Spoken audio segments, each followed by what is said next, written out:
Welcome back to my channel. இன்றைக்கி இந்த வீடியோவில் என்ன பார்க்க போகிறோன்னா, நியூ சிலபஸில் இலக்கணத்தில் தன்வினை, பிறவினை, செய்வினை, செயல்பாட்டு வினை பார்ட் 1 வீடியோ தான் பார்க்க போகிறோம். இதில் எல்லாத்தையும் ஒரே வீடியோவிலேயே பார்த்துடலாம்.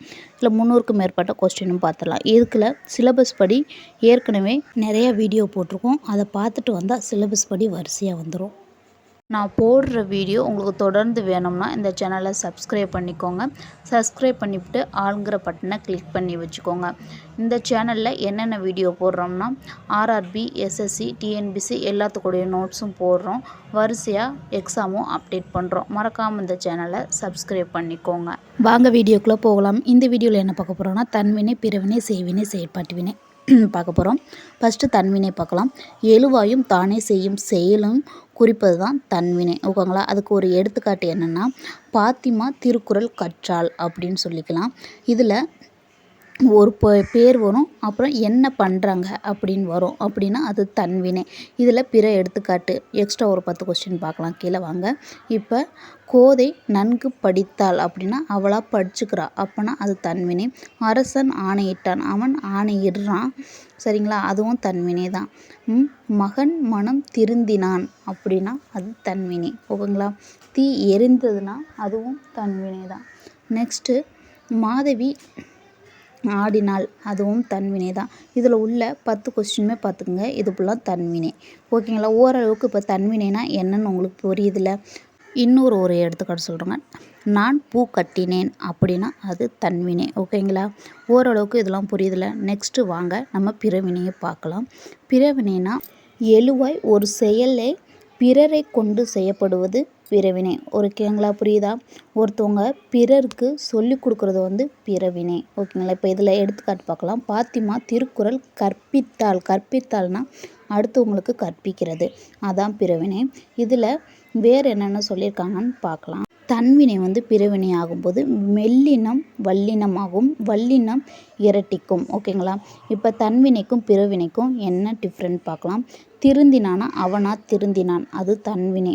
திருத்தினானா ஒருத்தவங்களை திருத்தினான், அது பிறவினை.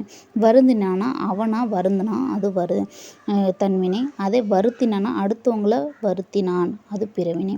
கற்றார்னா அவனா கற்றது. ஓகேங்களா? படிக்கிறது தன்வினை. கற்பித்தானா அடுத்தவங்களுக்கு கற்பிக்கிறது பிறவினை. இது ரெண்டுக்கு டிஃப்ரெண்ட் உங்களுக்கு ஓரளவுக்கு புரியுதா? ஓகேங்களா? அணிந்தான்னா அவன் ஆடை அணிந்தான்னா அது தன்வினை. அணிவித்தானா அடுத்தவங்களுக்கு அணிவிக்கிறான், அது பிறவினை. இப்போ இது ஃபுல்லாமே அந்த பிறவினையில் லாஸ்ட்டாக வரும். ஓகேங்களா? அது எப்படி அப்ளை ஆகுதுன்னு சொல்லிட்டு நம்ம பார்க்கலாம். பிறவினை இப்போ இருக்கு பாருங்கள். ஃபஸ்ட் கொஸ்டின் பாருங்கள். பீமன் காளையை அடக்கி வித்தான். அடக்குனான்னா அது தன்வினை. புரியுதுங்களா? இதை அடக்கி வித்தான்னு வந்திருக்கு, அப்போ அது பிறவினை. பூங்கோதை பொம்மை செய்தாள் அப்படின்னா தன்வினை வரும். இது வித்தாள்னு வந்திருக்கு. ஓகேங்களா? அப்போ இது பிறவினை. ஆசிரியர் கட்டுரை இயற்றினார்னா அது தன்வினை. இயற்றி வித்தார்னா பிறவினை. இதில் எல்லாமே நான் என்ன சொல்கிறேன்னு புரியுதுங்களா? தன்வினை.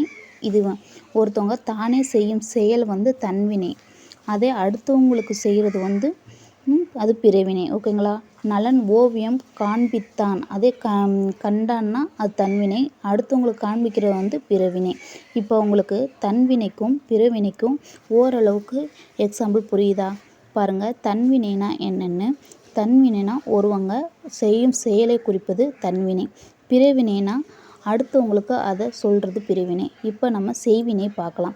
செய்வினைனா என்னன்னு பார்க்கலாம் வாங்க. செய்வினைனா எழுவாய் செய்யும் வினையை கொண்டு முடிவது செய்வினை. சரிங்களா? ஒரு தொடர் செய்யும் வினையை கொண்டு முடிவது செய்வினை. அதில் என்னென்ன கொடுத்துருக்காங்கன்னு பார்க்கலாம். வினையில் என்ன வரும்னா ஐ வரும். அந்த ஐ அந்த வர்ற தொடரில் மறைந்து வரும். ஓகேங்களா? மறைந்து எப்படி வரும்னா, இப்போ எடுத்துக்காட்டு பாருங்கள். குடியரசுத் தலைவர் உலக தமிழ் மாநாட்டை இட்டு ப்ளஸ் ஐ, அந்த இட்டு ப்ளஸ் ஐன்னு மாறி இருக்கா, அது மறைந்து வந்திருக்கு. அப்போனா இது செய்வினை. ஓகேங்களா? அதைத்தான் தெளிவாக கீழே கொடுத்துருக்குறாங்க. நம்ம இதுக்கு எக்ஸாம்பிள் ஒரு 10 கொஸ்டின் பார்த்துடலாம் வாங்க. அந்த எக்ஸாம்பிள் பார்த்துடலாம். ஃபஸ்ட்டு பிற எடுத்துக்காட்டு வாங்க. கீழே இருக்குது. பாரதிதாசன் பாண்டியன் பரிசை பாடினார். புரியுதா? பரிசை இச்சு ப்ளஸ் ஐ சையா மறைமுகமாக வந்திருக்கா, அப்போனா இது செய்வினை.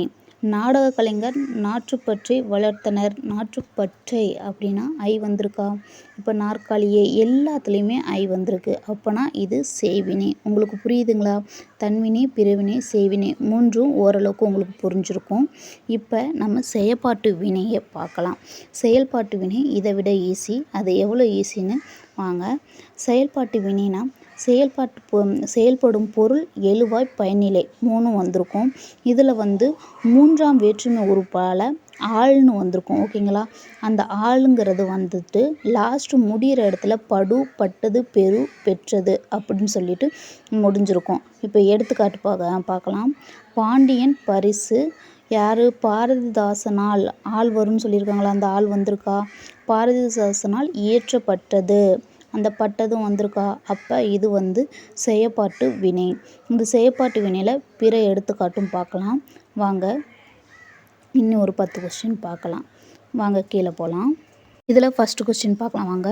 முதல் அமைச்சரால் கபிலர் விருது வழங்கப்பட்டது. புரியுதுங்களா? ஆள் வந்திருக்கு, பட்டது வந்திருக்கு. அப்போனா இது செயல்பாட்டு வினை.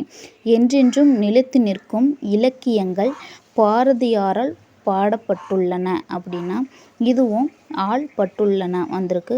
இது செயல்பாட்டு வினை. இலக்கணம் ஆசிரியரால் கற்பிக்கப்பட்டது, அதுவும் செயல்பாட்டு வினை. இதில் உள்ளது எல்லாமே கனிமொழியால் எழுதப்பட்டது, மக்களால் சேமிக்கப்பட்டது, ஆள் பட்டதுன்னு வந்திருக்கா? அப்போ இதெல்லாம் செயல்பாட்டு வினை. நீங்கள் ஒரு தடவை பார்த்துக்கோங்க. புரியுதுங்களா? தன்வினைனா ஒருவங்க அவங்களே அந்த பொருளை செய்கிறது தன்வினை. பிறவினைனா அடுத்தவங்களுக்கு கற்பிக்கிறது. செய்வினைனா ஐ வரும். இதே செயல்பாட்டு வினைனா ஆளும் பட்டதும் வரும். மேக்சிமம் ஆளும் பட்டதும் வர மாதிரி தான் கேள்வி கேட்பாங்க.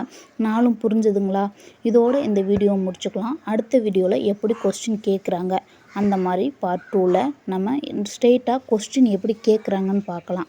இந்த வீடியோவை கடைசி வர பார்த்த எல்லாத்துக்குமே ரொம்ப நன்றிங்க. இந்த வீடியோ உங்களுக்கு பிடிச்சிச்சுன்னா லைக் பண்ணுங்கள், ஷேர் பண்ணுங்கள், முக்கியமாக சப்ஸ்கிரைப் பண்ணிக்கோங்க. தேங்க்யூ ஃபார் வாட்சிங்.